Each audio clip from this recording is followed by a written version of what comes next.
예, 다음으로 넘어갈게요. 오늘 이제 교육에 참여하신 분들은 구매대행에 대한 전반적인 시장의 흐름이라든가 비즈니스 흐름이라든가 또 어떻게 형성돼 왔고 또 온라인 시장 어떻고 이런 이야기들을 아까 쭉 드렸는데, 자 이제 구매대행 온라인 쇼핑몰을 창업을 실제 하실 분들이잖아요. 그래서 이제 어떤 문제들과 어떤 것들이 필요한지에 대해서 한번 이야기를 나눠보려고 합니다. 현재 이제 창업을 하시면, 구매대행 창업을 하시면 뭐 저희도 뭐 그렇게 큰 회사는 아니지만 어쨌든 소규모로 직구 구매대행 셀러를 시작하셔야 되는데 여러 가지 어려운 점이 있으실 거예요. 이제 저랑 강의 이렇게 할 때 말고 막상 내일 돌아서서 아 이제 그래 나도 구매대행 사업을 창업해 봐야지라고 딱 하면 뭐부터 해야 되나 뭐 이런 문제들이 당연히 현실적으로 딱 와 닿으실 거거든요. 예를 들면 보통 뭐 타오바오 중국 상품 같은 경우는 제일 많이 알려진 타오바오, 뭐 알리바바 이런 것들이 있고 타오바오, 아마존 또 이런 데서 상품을 소싱하세요. 그래서 한국 소싱이라는 게 뭐 국내처럼 뭐 상품을 갖다 직접 창고에 쌓아놓는 개념은 아니고 일단은 온라인 사이트에서 여기 계신 분들이 각자 팔고 싶은 상품 카테고리를 먼저 정하시고 그 중에서도 좀 국내에 아직 안 들어와 있는 유니크한 상품이 눈에 띈다든가 아니면 특정 전문 분야들이, 제가 알기로는 여기 계신 분들 중에 악기 음악 관련된 일을 하시는 분들도 계셨던 걸로 아는데 그런 분들 같으면 예를 들면 악기들 중에 일반인들이 잘 모르거나 그 특징을 잘 이해 못하는 그런 전문성을 살리셔서 그런 상품들 위주로 뭐 소싱을 한다든가 아니면 뭐 아이들에게 뭘 해주는 뭐 그런 서비스를 하셨는데 온라인 사업을 하신다 그러면 그 아이들에게 공급돼야 될 필요성 있는 상품들을 좀 더 좋은 뭐 조건에 소싱을 할 수 있으면 그런 상품들을 가지고 공략한다든가 이런 식으로 자기 전문성을 살리시는 게 일단은 중요할 것 같고, 어쨌든 그래서 이제 상품들을 소싱할 때 사실은 구매대행은 뭐 아까 말씀드린 것처럼 다른 사이트, 해외 사이트에 있는 상품의 이미지만 긁어다가 처음에는 올리셔도 돼요. 그래서 쭉 올리셔서 상품 등록을 하시면 되고 주문이 들어오면 직접 자기가 봤던 사이트에 들어가셔서 그 상품 결제하셔야 돼요. 이제 이것부터가 좀 어려워요. 왜냐하면 그나마 영어는 이제 한국에 영어 잘하시는 분 많죠. 그죠? 그리고 이제 요즘 뭐 구글 번역 이런 거 잘 돼 있으니까. 그래서 나은데 중국 쪽 하시게 되면 중국어가 아직은 우리나라에서는 좀 많이 생소하죠. 생소해서 거기서 직접 구매하고 결제하시는 게 좀 생각보다 불편하시고 어려워요.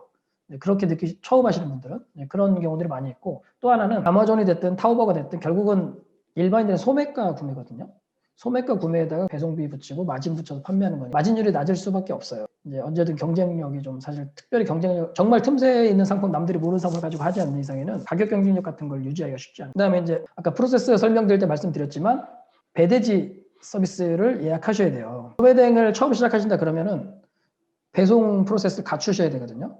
배대지를 미리 계약을 해서 지정해 놓으신 다음에 그 배대지로 이 상품을 보내야 돼요. 그러면 배대지에서 이제 개인 고객한테 배송해드리는 그런 프로세스니까 배대지 계약도 또 하나 하셔야 되고, 그 다음에 또 하나 어려운 게 AS/CS 대응이 거의 좀 불가능해요. 네, 현실적으로. 특히 AS 문제는 전자제품이나 뭐 이런 디지털 제품들 있잖아요. 뭐 애들 제품도 마찬가지인데 정말 할 수 있는 게 별로 없어요. 그래서 구매해서 오면 고객이 받았는데 뭐 예를 들면 깨져서 왔다, 또는 뭐 건전지를 넣었는데 한 발짝도 안 움직이더라, 바퀴 한 번 안 굴러가더라, 이러면 할 수 있는 방법이 없어요. 결국은 새로 하나 사서 보내주고 그 반품받는 수밖에. 그 반품받은 제품도 중국에 되돌려 보내자니 비용도 만만치 않지만 또 거꾸로 B2C로 중국에 보낼 수 있는 방법들이 생각보다 많지가 않아요. 그런 문제도 있고, 또 하나는 중국에 니네 제품 문제 있어라고 보내도 어떤 경우들이 있냐면 중국에서는 우리나라도 마찬가지인데 야 그 상품 보낸 지가 벌써 2주인데 3주인데 무슨 이제 와서 안 된다고 하냐. 왜냐하면 이분들은 해외로 판 게 아니거든요. 중국에 저희가 셀러가 지정한 배대지로 거기가 주소지인 줄 알고 그쪽으로 보낸 건데 벌써 보낸 지 뭐 2주 3주가 지났는데 이제 와서 뭐가 안 된다고, 바퀴가 안 굴러간다? 무슨 말이냐, 이해가 안 간다, 이렇게 되거든요. 쉽게 말하면 AS 기간 지났다 뭐 이렇게 돼버리는 거죠. 또 중간에 배송, 아까 배송 정보 이슈라든가 뭐 이런 것들, 현재 결제를 했는데 중국 사이트에서 결제를 했는데 또 미국 사이트에서 결제를 했는데 이제 그 현지에서 이동하고 있어요. 우리나라 분들 잘 모르는 분들은 그 언제 와요? 왜 아직도 네이버에서 만약 구매했다 그러면 한국 송장 입력하기 전까지 배송 준비 중으로 뜨거든요. 그러면 계속 배송 준비 중인데 이거 언제 와요? 어디쯤 와요? 그러면 이제 구매 대행 하시는 분들이 아 그거 현지에서 구매해서 어디로 이동 중입니다. 언제쯤 뭐 예정입니다. 이런 것들을 설명해 줄 수 있어야 되는데 초보 하시는 분들은 그걸 잘 모르세요. 왜냐하면 그 트래킹 서비스를 따라가지 못하니까. 그러면 이제 그거에 대한 대응이 되게 어렵죠. 그래서 이런 갖춰야 될 것도 많고 좀 뭐 좀 경험에 의해서 배워야 될 것들 좀 많은 뭐 이런 게 현재 해외 구매대행 창업에 대한 어려움들이 있죠. 아마 해외 구매대행 직접 조금이라도 해보셨거나 하시면 뭐 제가 드리는 말씀이 조금 더 현실적으로 와 닿으실 것 같고요. 그래서 어떤 분이 창업을 하려면 참 할 일이 많아요. 혼자 하기엔, 특히 소자본 창업하기엔 할 일이 많은 일이 구매대행이에요. 제가 구매대행 창업을 하려는 분들한테 너무 어렵다는 얘기를 지금 하고 있는 것 같아서 조금 뭐 죄송하지만 현실입니다. 두 번째, 현지 인프라 구축이 그래서 정말 필요합니다. 그래서 본인이 직접 할 수 없으면 현지 파트너가 있으면 더 좋고, 아니면은 옛날에 뭐 미국 구매대행 같은 경우는 미국 친인척들도 많이 했어요. 그래서 뭐 그런 뭐 누군가 믿고 그걸 결제해주고 구매해주고 배송해줄 수 있는 그런 파트너가 현지에 있다고 하면 사실 가장 최선이 되겠죠. 예, 그리고 현지 셀러하고의 커뮤니케이션 할 수 있는 뭐 이런 부분들도 굉장히 중요하고요. 혹시 이런 것들이 얼마나 갖춰져 있으실지는 제가 잘 모르겠지만 다음 페이지 한번 볼게요. 그래서 이제 온라인 쇼핑몰을 창업하시는 분들한테 아까 제가 초반에 잠깐 말씀드렸는데 대부분 쇼핑몰 창업 그러면 어떤 플랫폼을 써야 될까? 뭐 이런 고민들을 제일 많이 하시더라고요. 그건 사실 별로 중요한 게 아닌 것 같아요. 왜냐하면 플랫폼들이 잘 돼 있어요. 누구나 다 들어갈 수 있고 어지간하면 준비를 그 원하는 그 과정에 맞춰주면 아무나 할 수 있어요. 중요한 거는 이거 꼭 주목해 주세요. 목표 고객하고 상품, 그러니까 우리는 뭐 콘텐츠는 아니겠지만 하여간 상품 콘텐츠를 같은 맥락으로 보면 상품 콘텐츠와 목표 고객이 누구고 어디냐, 어떤 상품이냐 이거를 먼저 정하시는 게 가장 중요합니다. 막연하게 구매대행 사업 해보고 싶다라고 하시면 이 부분이 되게 어려우실 거예요. 근데 이게 먼저 정의가 돼야 돼요. 플랫폼에 대한 정의는 두 번째고요. 제일 중요한 건 어떤 상품을 어떤 고객에게 내가 팔 것이냐.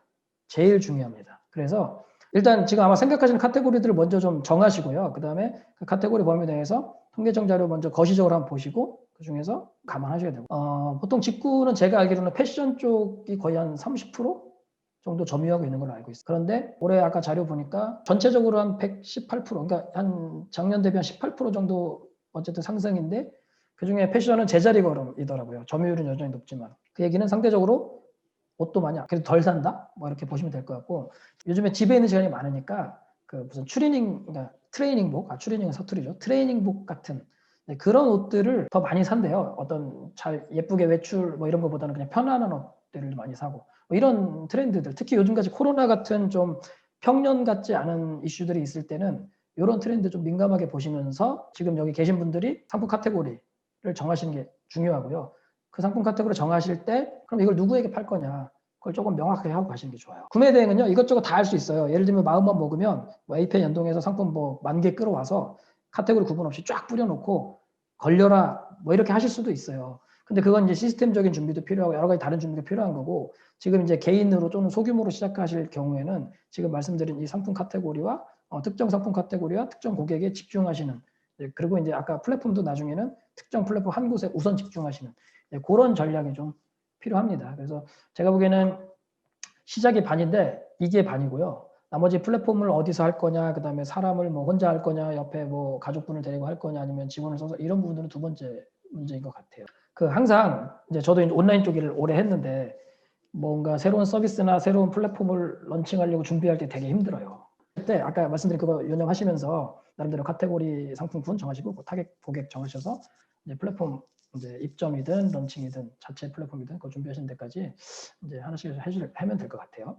기본 준비 사항들도 좀 준비를 하셔야 돼요. 어쨌든 온라인 사업을 하시려면 사업자 등록증, 뭐 개인이든 법인이든 필요하시고요. 제가 알기로는 아직 스마트 스토어는 아직 사업자 등록증 없이도 상품을 판매할 수 있어요. 근데 이제 판매하시는 상품에 따라서 뭐 식품류를 판다 그러면 이런 부분도 필요하고요. 뭐 의료기기를 팔면 뭐 이런 뭐 판매업 뭐 이런 서류들이 다 있어요. 그래서 그게 준비가 돼야 됩니다. 그거 없이 판매하시면 문제가 될 수 있거든요. 그래서 때로는 뭐 식품 판매업이다 그러면 관련 또 수업을 들어야 돼요. 온라인 수업도 있는데 아무튼 몇 시간을 듣고 또 이수증을 받아야 되고 이거를 매년 또 갱신해야 돼요. 교육세를 들으면서. 그러니까 이런 것들이 좀 필요해요. 그래서 일단은 판매하실 상품이 뭔지 정하시면 이런 관련된 증빙 서류들도 하나씩 챙기셔야 된다는 얘기고 기본적으로는 뭐 사업자 등록증 내시고 통신판매업자 받으셔야죠. 통신판매업자는 해당 그 사업자의 관할 구청에서 신청하시면 되고 요즘 비대면인데 통신사업자는 꼭 받으러 오라고 하더라고요. 그래서